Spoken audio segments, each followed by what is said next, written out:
A diferencia del movimiento ondulatorio que acabamos de tocar, en el que el medio, en el que se propaga energía en el medio por medio de pulsos, que son perturbaciones que no se repiten, en el movimiento ondulatorio periódico sí tenemos repeticiones, lo que da lugar a diferentes conceptos también importantes.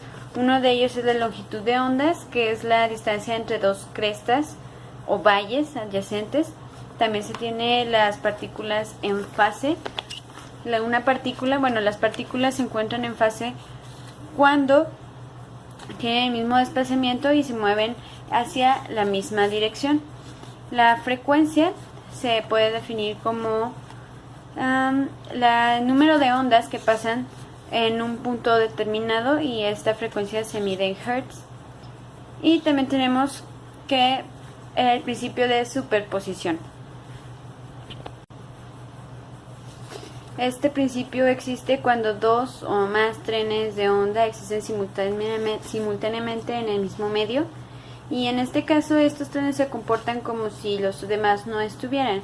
Lo que sucede a veces es que la longitud de onda coincide en algunas ocasiones. Cuando esto sucede, se suman y se amplían, o a veces se anulan también, dependiendo si son contrarias.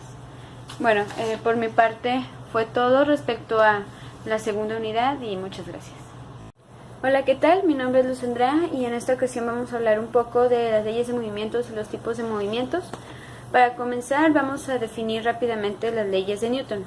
La primera ley de Newton dicta que un cuerpo permanece en estado de reposo o en movimiento rectilíneo uniforme hasta que alguna otra fuerza externa se interponga en ello.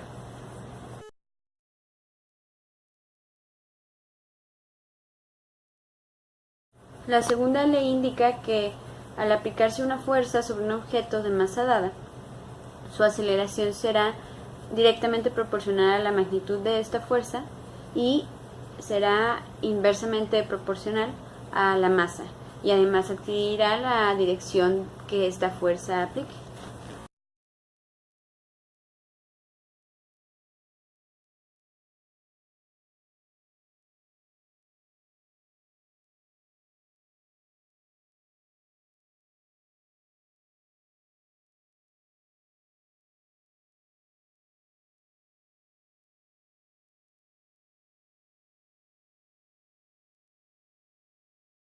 La tercera ley indica que para toda acción hay una reacción. En el caso que sigue, el gato, al caer al suelo, ejerce una fuerza sobre el suelo, misma que se regresa y que se distribuye sobre todo su cuerpo.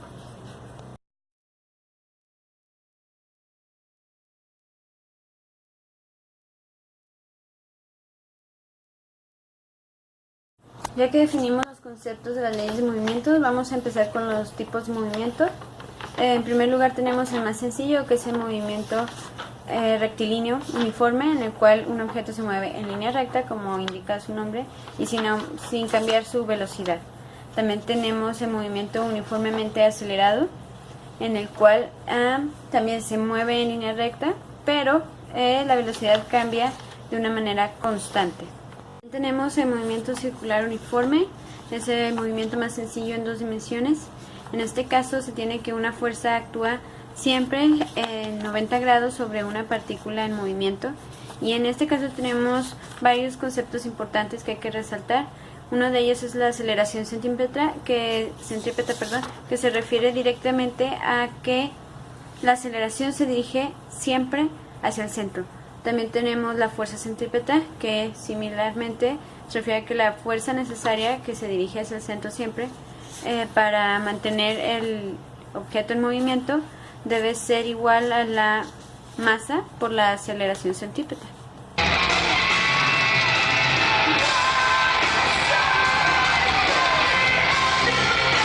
Tenemos el movimiento ondulatorio, el cual se refiere a la propagación de energía en un medio producto de la perturbación del mismo, más que estudiar el movimiento del medio producto de esta perturbación. En este movimiento podemos tener dos variantes, que son las ondas transversales, en las cuales las partículas se mueven de manera perpendicular a la propagación de la onda, y la onda longitudinal, en la cual sucede lo contrario. Tenemos que las partículas individuales se mueven de manera paralela a la dirección de la onda, y aquí tenemos un ejemplo de la onda transversal. A diferencia del movimiento ondulatorio que acabamos de tocar, en el que el medio, en el que se propaga energía en el medio por medio de pulsos, que son perturbaciones que no se repiten, en el movimiento ondulatorio periódico sí tenemos repeticiones, lo que da lugar a diferentes conceptos también importantes. Uno de ellos es la longitud de ondas, que es la distancia entre dos crestas o valles adyacentes.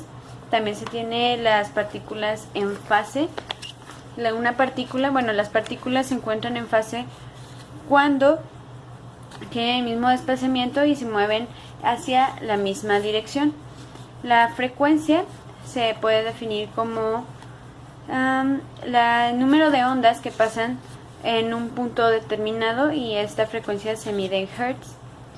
Y también tenemos que el principio de superposición. Este principio existe cuando dos o más trenes de onda existen simultáneamente en el mismo medio, y en este caso estos trenes se comportan como si los demás no estuvieran. Lo que sucede a veces es que la longitud de onda coincide en algunas ocasiones. Cuando esto sucede, se suman y se amplían, o a veces se anulan también, dependiendo si son contrarias.